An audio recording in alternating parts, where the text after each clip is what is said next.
Rudy, what are you kind of focusing on right now while you don't know who the opponent is for round two, and what's kind of important about these next day or two until you have an opponent for sure figured out? I would say just ourselves, getting ready mentally, physically, tactically, to using this time to work on the things that we need to work on and that those two teams might do to us, and prepare our body and our minds. You guys did a lot of things very well in the Lakers series to win that in five. What do you think you want to tighten up or sharpen so going into next series you're ready here?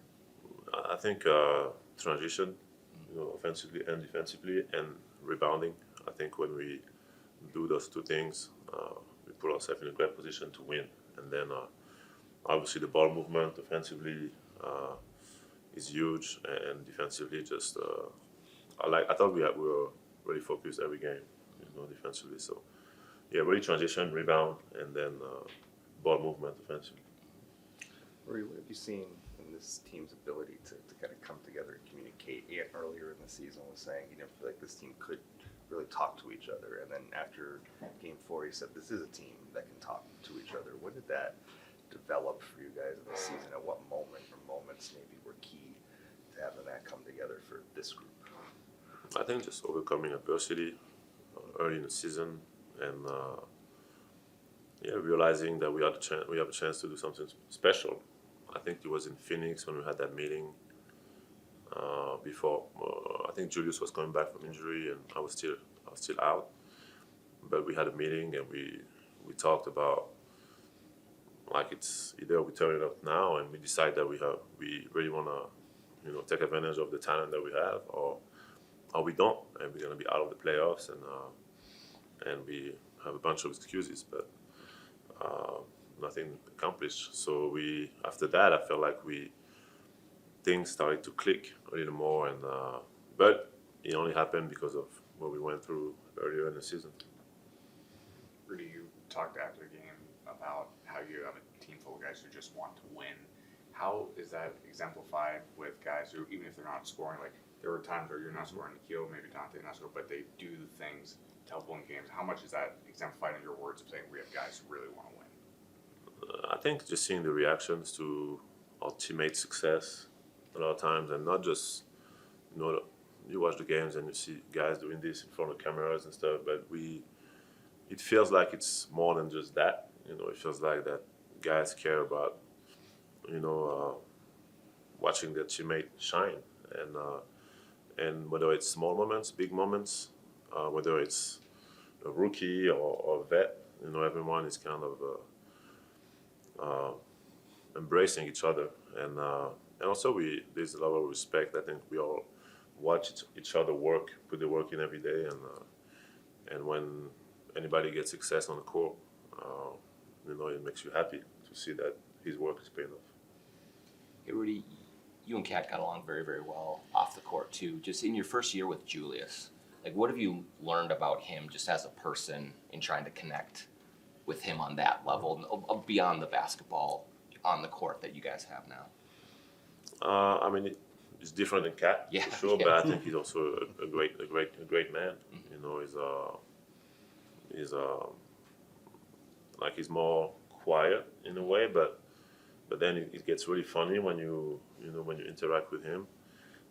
So it's nice. I think he's a great man, and as I got to know him a little bit, we started to, kind of like, we have a PT that we both work with, that we know, so I kind of knew that I was hearing good things about him as a person, but I was always competing with him, and he was always throwing elbows in my jaw and stuff like that. So, I was like, okay, he must be a good guy, but on the court he competes. And he probably thought the same about me in a way.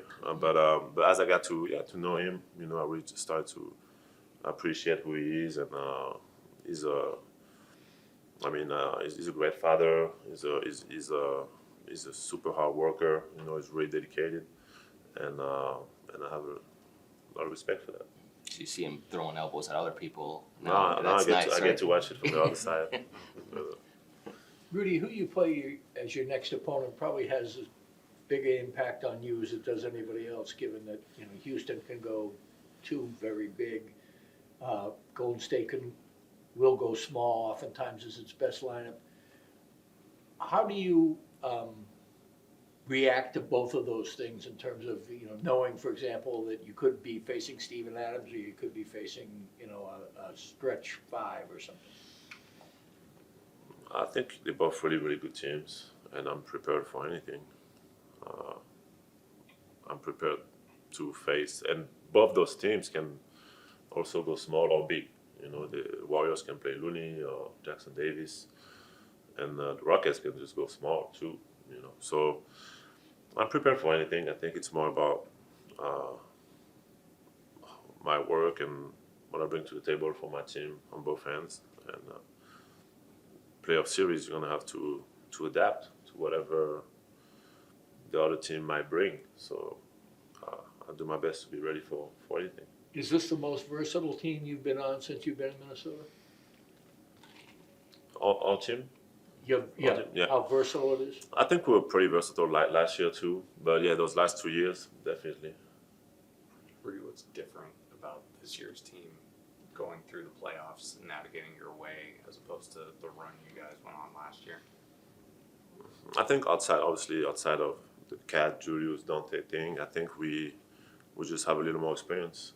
You know, I think everything we went through last year, you know, kind of like doesn't go unnoticed. You know, it's just something that we bring back this year, and there were a lot of great things last year, but there's a lot of things that we know that hopefully we can navigate better this year, especially handling success. You know, to me, it's a big one for us, knowing how to don't get too high.